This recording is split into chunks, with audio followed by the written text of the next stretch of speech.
Baik teman-teman, selamat datang kembali. Pada kesempatan kali ini saya akan membahas analisa saham atau rekomendasi saham untuk besok dan lusa ya, tanggal 10 dan tanggal 11 Januari 2024. Jadi saya buat ini malam hari. Ini bagian kedua. Bagian pertama saya sudah bahas. Link videonya dari video deskripsi bawah ini ya. Kalau mau nonton juga di bagian pertama. Jadi yang pertama saya akan bahas adalah untuk eh, sebelumnya saya sudah bahas BBRI, BBCA, TLKM, Telkom, MN, GoTo, BBNI, BBTN, dan Arto. Ya, itu bagian pertama. Nah, bagian kedua ini saya akan bahas mulai dari film ya. Film di sini saya masih tetap prinsipnya masih tetap sama ya. Sebelumnya ada yang kasih saya ucapan terima kasih Pak Sunar. Di film saya cuan Pak Sunar ya, karena saya nonton videonya Pak Sunar. Pak Sunar selalu bilang kalau nggak salah dia sharing ke saya juga ya. Seingat saya dia belinya waktu waktu itu dia eh, tanya saya malamnya tanggal 2 Januari ya, waktu setelah tahun baru ya. Di situ saya bilang kalau mau buy ya kan sudah saya buatkan videonya. Jadi breakout akhir high kita boleh buy. Dan dia buy, dia sudah join ya seperti itu ya. Entah saya nggak tahu, saya belum tanya dia waktu kena drag ini apakah dia sudah jual atau belumnya. Seperti itu ya. Tapi waktu itu dia mengucapkan terima kasih kalau salah besoknya atau 2 hari kemudian kalau salah. Tapi nggak tahu dia belum ada update lagi apakah dia masih hold atau enggaknya. Tapi di sini saya tetap prinsipnya sama. Hari ini kan high-nya dia higher high 4790. Apakah masih bisa buy Pak Sunar? Pertanyaannya seperti itu. Nah, untuk menjawab pertanyaannya, pertanyaannya harus jawab, eh, Anda jawab sendiri. Apakah uptrendnya masih bagus? Itu yang benar pertanyaannya. Karena kalau uptrendnya masih bagus, dia masih bisa naik lagi, ya kan? Atau dari mana Mas Sunar? MA20-nya mengarah ke atas, ya kan? Kemudian harganya di atas MA20-nya. Udah, gampangannya seperti itu. Nggak usah terlalu pusing-pusing lihat trennya. Ya, jadi secara nggak langsung MA itu sudah menggambarkan trennya. Ya, MA20 lumayan oke lah, nggak terlalu jauh, nggak terlalu dekat juga. Jadi nggak sampai kena PHP berulang kali seperti itu ya. Memang di sini ada fluktuasi juga naik turun. Tapi kalau kita lihat kan yang penting arahnya mengarah kemana. Kalau datar ya berarti dia masih sideways. Nah, begitu dia breakout ya kita boleh buy. Nah, di sini yang belum punya kalau mau buy, tunggu aja buy obligasi di area yang sudah gambarkan di sini 4.200, 4.000 atau 3.800. Jadi kalau turun jangan langsung buy. Tunggu rebound mantul ke atas kita barusan buy. Nah, seperti ini ya. Turun menjelang penutupan atau besok paginya kalau dia masih bertahan di atasnya garis yang sudah saya berikan sebelumnya, ya Anda boleh buy selama trennya masih bagus. Kalau misalnya buy on weakness nggak dikasih, ya kita buy high sell higher. Naik ke atas 4790, kita buy, target price berikutnya di 5.000. Nah, kalau dia breakout lagi, ini masih bisa ke 5.200 sampai 5.400 ya. Masih bisa. Ya. Jadi kalau saya boleh mengatakan, ya di pasar saham itu banyak kegilaan. Kalau misalnya di pasar saham itu kita nggak berani follow the trend, kalau dia breakout kita nggak berani tambah lagi atau average up, ya kita gimana bisa cuan banyak di pasar saham. Karena sudah saya sering sebutkan, mungkin yang sudah nonton lama, jangan bosan-bosannya ya. Kegilaan pasar modal itu kita nggak akan pernah tahu. Ibaratnya seperti tata surya, kita itu di planet bumi. Dia bisa naik sampai ke bulan. Bulan masih naik lagi, dia bisa ke Mars. Ke Mars dia masih naik lagi sampai ribuan persen. Ada saham yang mulai dari IPO ya dalam jangka waktu yang nggak lama sampai sekarang ya. Anda harusnya tahu ya, saham itu sekarang disuspend ya. Karena mungkin ada indikasi manipulasi harga oleh beberapa broker seperti itu kalau nggak salah seperti itu. Tapi saya nggak tahu pasti kelanjutannya seperti apa, masih disuspend. Itu naiknya kalau nggak salah banyak banget ya, sampai ribuan persen ya seperti itu. Jadi ibaratnya Tata Surya itu sudah keluar dari galaksi Bima Sakti, mungkin dia sudah masuk ke galaksi Andromeda gitu ya. Nggak akan pernah tahu kita kegilaan pasar modal. Yang penting kita harus tanya kepada diri sendiri, kita sendiri. Nah, kalau Anda beli lagi average up, Anda siap nggak menanggung resikonya? Ya kan? Kalau Anda siap menanggung resikonya, buy high sell higher, boleh tambah lagi average up.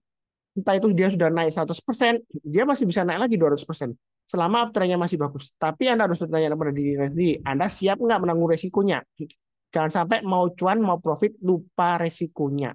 Ya. Ya, sebelumnya saya hanya share aja, ada 2 orang ya yang tanya saya. Kebetulan sama sih.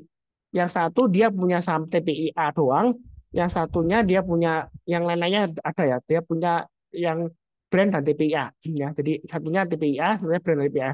Yang tanya TPIA itu lumayan banyak. Dia investasinya sampai sekitar 500 juta ya. Kemudian yang berikutnya itu juga ratusan juga juta juga ya, yang brand sama TPIA. Nah, saya sudah sebutkan seringkali sebutkan ya di video saya juga sudah sebutkan kita jangan lupa pasang trailing stopnya atau stop lossnya ya. Jangan karena Anda loss terus Anda itu eman-eman ya bahasa Jawanya atau sayang Pak Sunar. Ya Pak Sunar ngomongnya gampang, itu bukan uangnya Pak Sunar. Ya kan di cut loss saja kalau saya investnya misalnya ratusan juta lah, 100 juta. 100 juta itu kalau loss 1% itu 1 juta Pak Sunar. Ya kalau 1 juta, kalau sudah turun 10% 10 juta Pak Sunar. Gede itu Pak Sunar.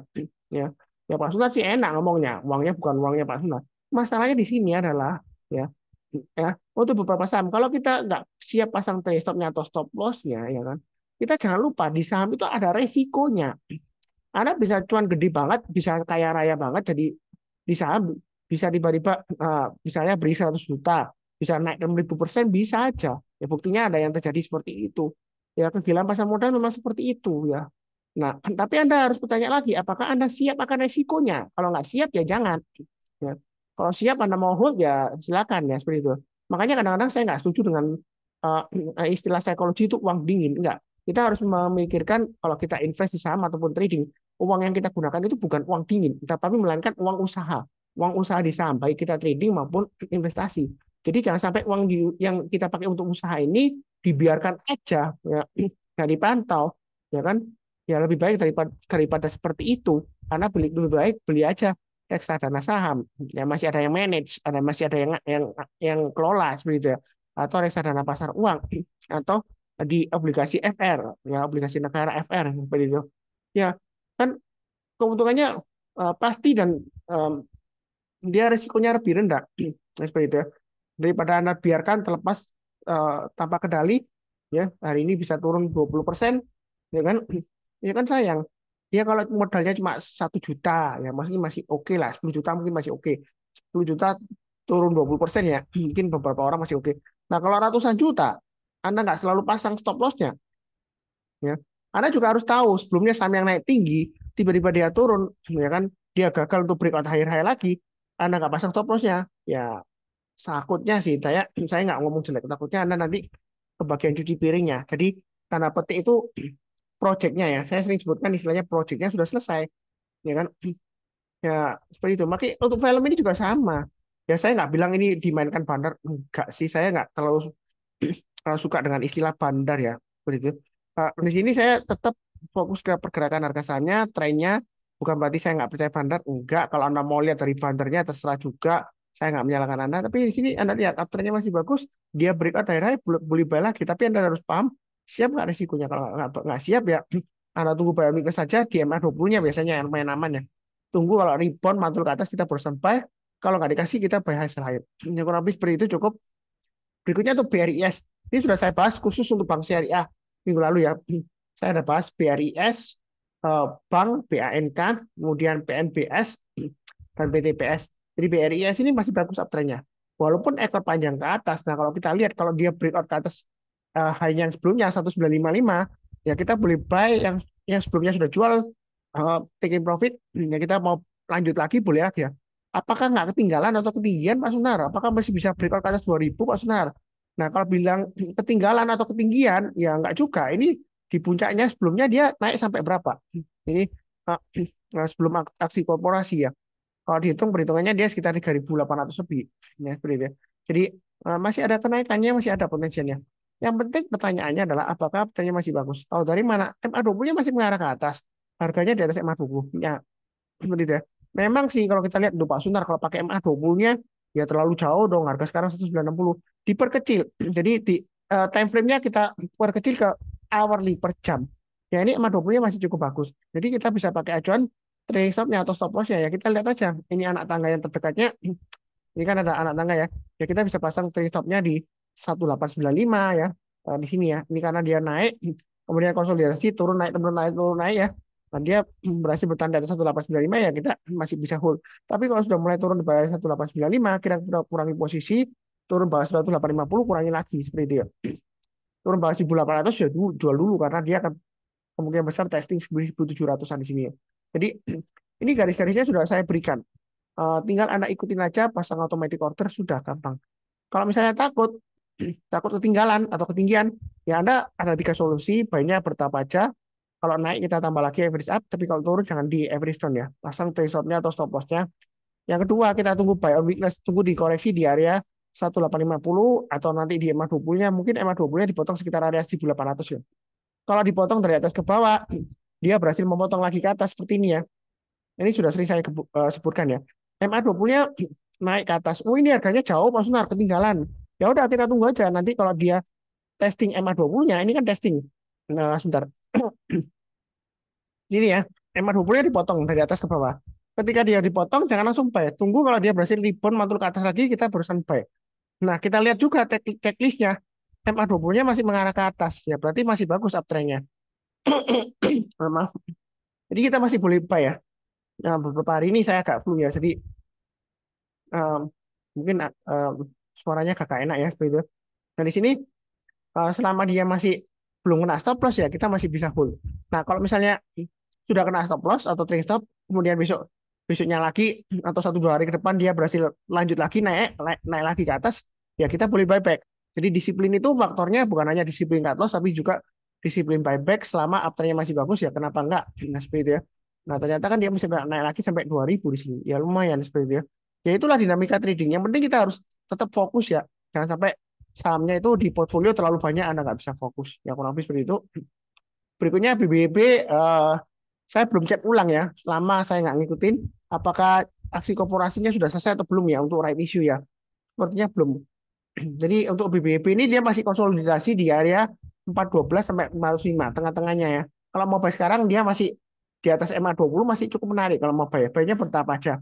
Kalau dia naik lagi ke atasnya 500 atau 505 kita tambah lagi average up target price berikutnya 565 atau 625. Kalau yang nggak berani tunggu buy on weakness, tunggu di 412 atau 338. Buy on weakness itu artinya turun jangan langsung buy. Turun langsung buy itu bukan buy on weakness tapi angka pisau jatuh ya. Tunggu rebound mantul ke atas kita barusan buy. Habis seperti itu cukup ya. Oke, berikutnya TCPI. Ini uptrendnya masih bagus, memang MA20-nya melandai mengarah ke bawah, tapi dia sudah berhasil naik ke atas 8.000 ya. Garis yang sudah saya berikan, yang mau buy boleh, yang sudah cut loss atau trailing stop kena ya. Kita buyback boleh. Nah, di sini bertahap aja naik ke atas 8275, kita tambah lagi average up, breakout ke atas 8550, kita tambah lagi. Target price berikutnya 9.200 dan 9.800. Ya kalau kita lihat stokastiknya masih menanjak ya, seperti itu ya, masih cukup menarik ya. Tapi di sini saya lebih fokus ke pergerakan harga saham ya. Anda pasang trailing stopnya di 8.000 boleh, pasang 2 lever ya. Kalau 8.000 mungkin terlalu dekat ya. Karena kan harga sekarang 8.150. Masa Anda belinya langsung HK 8.150, besoknya Anda pasang stop lossnya 8.000 ya terlalu dekat. Mungkin bisa pasang di 7.600 atau 7.250 paling jauh. Kalau 6.975 atau 6.725 mungkin terlalu jauh ya seperti itu. Ya kurang lebih cukup. Berikutnya emiten properti yang super uptrendnya bagus adalah CTRA. Ini sudah saya bahas sebelumnya ya. Kalau Anda mundur ke belakang ada, tapi garis-garisnya hilang karena programnya error. Jadi saya gambar ulang. Um, tapi sayangnya saya nggak punya CTRA ya. Saya punyanya untuk emiten properti, saya punyanya Pakuwon. Ya. Bukan berarti Pakuwon, bukan berarti CTRA jelek nggak ya. Seperti itu ya. Ya memang sejauh ini CTRA lebih bagus daripada Pakuwon. Pakuwon masih lesu ya. Tapi ya saya lebih suka Pakuwon karena dia lebih solid ya menurut saya. Tapi CTRA di sini artinya bagus. Jadi kalau dia break lagi, maka target price berikutnya ini masih boleh high lagi, masih boleh buy lagi kalau mau buy ya. Kalau yang belum punya, kalau mau buy silakan buy high sell higher. Target price berikutnya kalau kita lihat di sini untuk CTRA ini masih bisa ke 1430, 1350 dan 1430. Jadi belinya bertahap aja. Nah kalau kita perhatikan di sini yang sudah punya Anda bisa pasang trailing stopnya paling dekat ya. Kalau 1230 mungkin terlalu dekat ya. Anda bisa pasang di 1210 atau 1195 ya. Kalau yang mau buy on weakness, kalau kita perhatikan support sebelumnya kan dia di trading range-nya antara 1100 sampai 1200. Jadi mungkin Anda bisa pakai acuan tengah-tengahnya kurang lebih 1150 ya. Kalau yang mau buy on weakness di sekitar area MA20-nya yang sekarang ya. Kalau dia turun jangan langsung buy. Tunggu kalau dia berhasil rebound mantul ke atas kita barusan buy. Jadi tunggu di 1150 atau di 1100. Tapi kalau misalnya nggak dikasih, ternyata dia naik lagi Pak Sunar ya, kita kejar buy hasil lahir. Apakah nggak nyangkut tuh Pak Sunar nanti? Ini kan sudah naik 4 hari berturut-turut nih. Kalau besok turun gimana tuh? Ya, mungkin ada yang nyindir juga. Oh, jangan ngikutin Pak Sunar tuh. Nanti Anda buy hasil lahir langsung nyangkut tuh. Ya. Tapi jangan salah paham. Saya bukan menyesatkan, enggak. Saya nggak pernah menyesatkan orang lain. Karena saya prinsipnya adalah follow the trend. Selama uptrendnya masih bagus, cara gampangnya lihat MA20-nya. MA20-nya mengarah ke atas, harganya naik ke atas MA20-nya, masih di atasnya MA20-nya kan harganya. Ya kita masih boleh buy. Ya. Kalau Anda takut-takut ya, Ya ini buktinya dia high kan, kemarin kan naiknya tinggi. Hmm. Dia kan sempat pullback, terus dia sempat hari ini dia higher high dari kemarin. Ya, jangan lupa cek intradinya. Intradinya masih bagus ya. Jadi dia jam 2-an dia mulai rally lagi ke atas gitu. Ya kan dia higher high, ya kan? Karena saya follow the trend. Afternya masih bagus, MA20 mengarah ke atas. Kalau misalnya nggak berani, takut ketinggalan atau ketinggian, tiba-tiba nanti dibanding turun, ya Anda pasang aja trading stopnya. Yang penting Anda siap nggak akan resikonya. Jangan maunya cuan, maunya profit, tapi Anda lupa risikonya. Ada loh orang tipe seperti itu. Dia nggak mau cut loss. Katanya cut loss itu apa? Kasihan saya itu di saham maunya cuan. Karena mungkin dia pede. Sebelumnya dia itu simpen saham yang loss, kemudian dia bisa cuan sampai bagger ya seperti itu ya. Jadi dia nggak mau cut loss gitu ya. Atau tipe investor, Pak Sunar, saya investor. Seperti itu. Ya, kalau saya sih boleh aja, tapi harus realistis ya. Memang kalau bicara mengenai investasi, ya itu adalah yang kita dapatkan adalah value-nya. Ya. Tapi yang kita buy itu kan dari price-nya. Loss-nya kita kan dari price-nya juga. Kalau dividen income-nya nggak bisa nutup loss-nya kita, modal kita, ya percuma kita hold kalau dia turun-turun terus. Ya seperti itu ya. Ya jangan lupa pasang trading stop-nya, stop loss-nya. Breakout lagi naik ke atas 1255. Ya buy high sell higher nggak apa-apa. Mau nyalakan saya ya silakan. Yang penting kan saya sudah kasih tahu. Saya follow the trend. Kalau nggak berani ya tunggu koreksi aja. Mungkin di area 1195 ya ini ya. Yang paling dekat atau 1210. Kalau dia turun ya istilahnya buy on dip lah ya. Turun langsung Anda antri di bawah ya boleh aja. Tapi kalau sudah buy Anda langsung pasang stop loss-nya ya. Atau Anda pasang langsung boleh juga ya. Jadi kalau dia turun ya kena stop loss Anda jual dulu ya. Garis-garis ini sudah saya gambarkan enak ya. Kalau sudah digambarkan itu enak. Jadi Anda bisa tahu plan-nya. Di mana kita pasang stop loss-nya dihitung sesuai dengan resiko kita, ya udah kita buy. Seperti itu yang cukup. Berikutnya ICBP.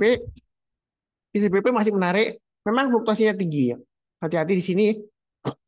Nah, kalau kita lihat di sini ICBP ini candlenya palsu ya sebelumnya di sini ya, 4 Januari. Karena kalau kita lihat di sini dia loncat ya. Jadi dia itu loncat gap up. Ini yang 4 Januari dia langsung buka gap up, loncat gitu ya. Jadi candlenya itu menipu ya, langsung dia nggak lama lagi langsung drop. Ya, seperti itu. Nah, kalau di sini sih ini bukan di pembukaan, ini di closing ya, di closing mas. Sebelumnya di closing di sini. Yang di sini yang di pembukaan loncat, di sini di closing. Jadi di sini apakah dia masih bagus? ICBP masih bagus. Kalau dia breakout ke atas 11.150 boleh buy lagi, buy hasil akhir silakan ya. Ini ya 11.150 saya gambarkan. Yang takut-takut tunggu buy index ya tunggu aja di area di sini. Sekitar 10.675. Ini buy index ya. Jadi saya kasih dua area aja untuk buy index ya. 10.675 atau yang paling bawah di sini. Ini kurang lebih di area yang bawah ini 10.275. Ya seperti itu ya. Jadi ini masih cukup menarik sih menurut saya. Jadi kalau turun selama dia masih di atasnya 10.700 ya masih menarik. Rebound masuk ke atas kita barusan buy. Tapi kalau buy on weakness nggak dikasih, kita buy high sell higher. Naik ke atas 11.150 kita buy. Kemudian naik ke atas 11.445 tambah lagi average up. Naik ke atas 11.900 masih bisa naik lagi ya kita tambah lagi. Ya. Sementara cukup lah sampai 11.900. Kalau naik lagi ya kurang lebih target price berikutnya sekitar 12.400 sampai 12.500. Saya gambarkan 12.400 saja setiap kelipatan 500 setelah itu ya. Nah, kurang lebih seperti itu. Untuk CBP masih menarik, masih bisa naik lagi, masih bisa. Ya. Atau pilih saham yang lainnya yang agak murah, INDF. Saya masih antri juga INDF di 6.300, saya belum dapat juga. Masih menarik juga INDF sih. Tapi saya bahasnya ICBP aja, salah satu aja ya. Kalau mau INDF juga boleh. Saya masih tunggu INDF juga. Ya, kalau lebih cukup. Berikutnya JSMR, Jasa Marga, ini masih sideways ya seperti itu. Kalau kita lihat di sini, ini resisten sebelumnya kalau dari swing high di sini ya, itu di 4.800. Jadi dia sekarang testing 4.800. Support terdekatnya kita pakai acuan swing low yang di sini 4640 atau 4610 ya. Kita pakai 4610 aja. Yang sudah punya pasang stop lossnya 4610, maksimum ya yang di bawah ini aja. 4390 yang maksimum banget ya. Yang mau buy on weakness ya tunggu di 4610 atau 4390. Jadi kalau turun lagi jangan jangan langsung buy. Tunggu rebound mantul ke atas kita barusan buy ya. Karena dia kalau kita lihat masih di bawahnya MA20-nya. Jadi masih resiko. Buy on weakness itu tunggu rebound mantul ke atas. Nah, kalau dia berhasil naik lagi kita tambah lagi average up. Atau tunggu sekalian breakout ke atas 4.800 kita buy. Dia akan menguji resisten swing high-nya di sini sekitar 4980. Kalau dia breakout lagi kita lihat ke belakang ya, mundur ke belakang agak jauh gini ya. Mundur terus ya. Ini kan area swing high-nya. Jangan takut Bapak Sunan, itu resistennya loh. Dari zamannya setelah COVID recovery dia bisa ke 4790. Nah, nanti jangan-jangan nanti dia turun lagi. Ya, saya sih nggak perlu khawatir. Yang penting uptrendnya masih bagus. Ini masih bisa ke 5300. Kalau dia mundur lagi ke belakang, ini masih bisa lagi naik ke atas di sini. Ya, di masa kejayaannya sebelumnya era COVID bisa sampai 5800. Kenapa enggak? Ya, ya mungkin aja. Ya, kabarnya sih mau right issue, tapi saya nggak tahu ya. Jadi enggaknya nggak tahu. Uh, Mungkin dia akan naik juga karena right issue ya mungkin aja. Tapi saya nggak tahu apakah dia beneran right issue. Jasa marga memang uh, dia kalau naiknya perlahan-lahan juga sideways-nya juga lama juga. Jadi lumayan harus sabar. Breakout ke atas 4800 mau tambah lagi silakan. Belum punya kalau mau buy silakan. Naik ke atas 4980 jangan ragu-ragu tambah lagi average up. Jangan takut ketinggalan atau ketinggian. Yang penting pasang stopnya stop lossnya. Selama uptrendnya masih bagus kita boleh buy. Udah ya. Saya sering ulang-ulang ya ini dia. Karena ini penting banget ya. Lebih cukup berikutnya Ace Hardware. Ace Hardware ini juga masih menarik. MA20 sudah mulai naik. Kalau kita lihat dia breakout dari area 750 ya. Saya gambarkan aja. Kalau salah ini sudah pernah saya bahas sebelumnya. Garis-garisnya sudah saya gambarkan, tapi saya gambarkan ulang aja. 750 saya pakai yang sebelumnya di sini. Kalau kita lihat mau pakai swing high di sini boleh. Ini sekitar 79 bentar, 795 di sini ya. 795. Kalau dia naik ke atas 795 maka target berikutnya kalau kita pakai acuan swing dari sini 830, kemudian berikutnya lagi di sini kurang lebih sekitar 870. Jadi untuk S hardware ini masih bagus peluangnya. Jadi kalau kita lihat di sini ada formasi seperti cup and handle, tapi handle-nya lebar di sini ya. Jadi ini sudah testing handle-nya sudah breakout ke atas. Jadi kalau mau buy HK langsung untuk S hardware boleh, ya kan? Atau tunggu buy weakness lagi. Ini area supportnya terdekatnya di 705. Kalau mau tuh di 705 atau sekitar MA20-nya nanti boleh. Jadi kalau turun jangan langsung buy. Tunggu kalau dia berhasil rebound mantul ke atas menjelang penutupan atau besok paginya kita buy. Atau kalau nggak dikasih ya kita buy high sell higher. Ya gampang aja. Jadi ini volumenya juga lumayan naik meningkat ya. Ya, memang asing ada buy tapi masih belum signifikan. Tapi ini menarik juga untuk SHB kalau mau buy nyicil ya bertahap aja naik ke atas kita tambah lagi every time. Kurang lebih cukup ya ini sudah 16 saham yang saya bahas. Jangan lupa nonton yang bagian pertama ya untuk yang bagian pertama ada 8 saham ini kan 8 saham. Jadi totalnya ada 16 saham untuk besok tanggal 10 sampai lusanya lagi tanggal 11 Januari 2024. Jadi seperti biasanya di akhir video izinkan saya mendoakan semuanya selalu sehat, damai dan sejahtera selalu. Amin. Terima kasih banyak. Tetap semangat.